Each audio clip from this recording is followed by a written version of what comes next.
Hi friends, Kalyani 77 রান্নাঘরের পক্ষ থেকে সবাইকে স্বাগত। আজকেও আমি আপনাদের সামনে হাজির হয়েছি নতুন একটা রেসিপি নিয়ে। চটজলদি কিছুটা উপকরণ দিয়ে আপনারা ঘরে বানিয়ে নিতে পারবেন। ছোট বড় সবারই মুখরোচক একটা খাবার, সেটা হলো মটর পোলাও। তো চলুন কথা না বাড়িয়ে শুরু করে দিই আমাদের সেই পোলাও রেসিপির উপকরণগুলো নিয়ে। তো এর জন্য আমি চাল নিয়েছি এখানে 200 গ্রামের মতন। ওইটাকে ভালো করে ধুয়ে ফ্রেশ করে রেখে নিলাম পনির এখানে 200 গ্রামের মতন, ভালো করে সাইজ করে কেটে নিয়েছি। আর নিয়েছি এখানে 1 বাটির মতন মটর। আর মশলার মধ্যে থাকছে এখানে 2টো তেজপাতা দিয়েছি, লং নিয়েছি, গোলমরিচ, দারুচিনি, আর নিয়েছি জয়িত্রী, জায়ফল। তো ঠিক আছে, আমরা পাত্র বসিয়ে দিয়ে এখানে তেল দিয়ে দিলাম পরিমাণ মতো। আমরা পনিরটা আগে ভেজে নিচ্ছি। লাল লঙ্কার গুঁড়ো দিয়ে আমি এই পনিরটাকে ভেজে নেব। এই রেসিপিটি আমরা ঘরে কয়েকটা উপকরণ দিয়ে বানিয়ে নিতে পারবো কিছুক্ষণ সময়ের মধ্যে। আমি এর মধ্যে অন্য কোনো সবজি দেব না, শুধুমাত্র ক্যাপসিকামই দিচ্ছি এর মধ্যে। তো ঠিক আছে, আমাদের পনিরটা ভাজা হয়ে গেছে। আমি আস্তে আস্তে করে এগুলো তুলে নিচ্ছি। এখন এর তেলের মধ্যেই আমি রান্নাটা করে নেব। পোলাওটা 1 চামচের মতো দিয়ে দিচ্ছি ঘি।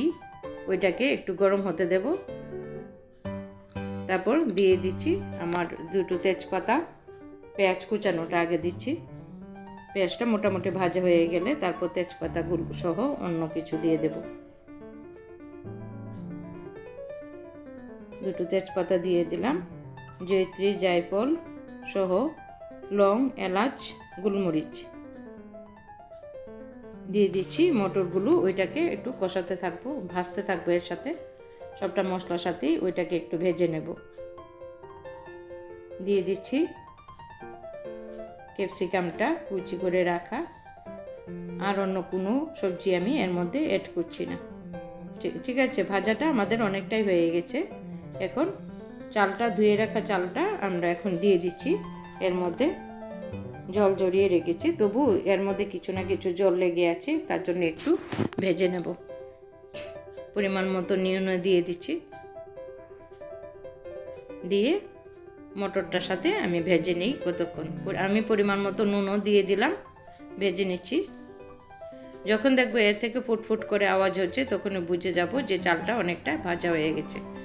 তো আমি আঁচটা হাই আঁচেই রান্নাটা করছি এখন। যখন আমি আরেকটু ভাজা হয়ে যাবে, তারপরে আমি স্টিমটা কমিয়ে দেব। দিয়ে দিলাম গোলমরিচের গুঁড়ো। এখন একটু ভাজা করে নেব। দেখতেই পাচ্ছেন আপনারা, চালটা অনেকটাই এই সাদা হয়ে গেছে, তার মানে ভাজা হয়ে গেছে, আর ভাজতে হবে না। আমি দিয়ে দিচ্ছি পরিমাণ মতো কিশমিশ, দিয়ে দিচ্ছি বাদাম। আমি এগুলো আগেই রেডি করে রেখেছিলাম। বাদামটা আমি আগে ভেজে রেখেছি, খোসা ছাড়িয়েও রাখলাম। দিয়ে দিলাম পরিমাণ মতো, দিয়ে এখন নাড়াচাড়ার উপর কতক্ষণ সময় রাখবো। হয়ে গেছে। পনিরটাও আমি দিয়ে দিচ্ছি এখন। পনিরটা দিয়ে তারপর পরিমাণ মতো জল দিয়ে আমি ঢেকে রেখে দেব। আপনারা যদি স্কিপ না করে এভাবে রান্নাটা দেখতে থাকেন, আশা করি এভাবে রান্না করলে আপনাদেরও ভালো লাগবে। ছোটো বড়ো সবারই মুখরোচক। কিছুক্ষণ সময়ের মধ্যেই আপনি ঘরে এটা বানিয়ে নিতে পারবেন। দিয়ে দিলাম পরিমাণ মতো জল। যে পাত্রটা দিয়ে আমি চাল নিয়েছি, এই পাত্রটা দিয়ে আমি পরিমাণ অনুযায়ী জল দেব। বেশি জলও দেওয়া যাবে না, কমও দেওয়া যাবে না। তো চাল অনুযায়ী এর থেকে অর্ধেকটা বেশি জল দিতে হবে। দিয়ে দিলাম, দিয়ে ঢেকে রেখে দেব 15 থেকে 20 মিনিট পরে। দেখতেই পাচ্ছেন আপনারা কেমন হয়ে গেছে। আমি দিয়ে দিলাম পরিমাণ মতো চিনি। আরও অনেকটা সময় উল্টে পাল্টিয়ে দিয়ে আবার ঢাকা রেখে দেব। আবার 10-15 মিনিটের মতন ঢাকা রেখে দেব। জলটা যতক্ষণ পর্যন্ত পুরোপুরি শুকিয়ে যাবে। মাঝে মধ্যে একটু দেখে নিয়েছি, কেননা যদি বেশি জল না থাকে তাহলে নিচে হয়তো বা লেগে যেতে পারে। এর জন্য কিছুক্ষণ পর পর দেখে রাখলে ভালো। তো ঠিক আছে, দেখতে পাচ্ছেন আমাদের ফ্রাইড রাইস পোলাওটা হয়ে গেছে। আর একটু ভাজা হবে। খুব সুন্দর একটা এর থেকে স্মেল বেরোচ্ছে। এভাবে আপনারাও বাড়িতে করে নিতে পারেন, আশা করি আপনাদেরও ভালো লাগবে। দিয়ে দিলাম পরিমাণ মতো ঘি, এখানে 1 চামচের মতো ঘি দিয়ে দিলাম। আবার নাড়াচাড়া দিয়ে দেব, আর দিয়ে দেব একটু গরম মশলা। ঠিক আছে, আপনারা নুনটা আর চিনিটা আপনারা আপনাদের স্বাদ অনুযায়ী দিতে পারবেন। আমি পরিমাণ মতো সবগুলি দিয়ে দিলাম, এখন আর দেওয়ার কোনো কিছু নেই। ঠিক আছে, রান্নাটা কেমন হয়েছে যদি ভালো হয়ে থাকে প্লিজ আমার চ্যানেলটা সাবস্ক্রাইব করার জন্য অনুরোধ রইল। পাশে থাকা বেল আইকনও ক্লিক করবেন যেন নতুন কোনো আপডেট সবার আগে আপনাদের মোবাইলে চলে আসে।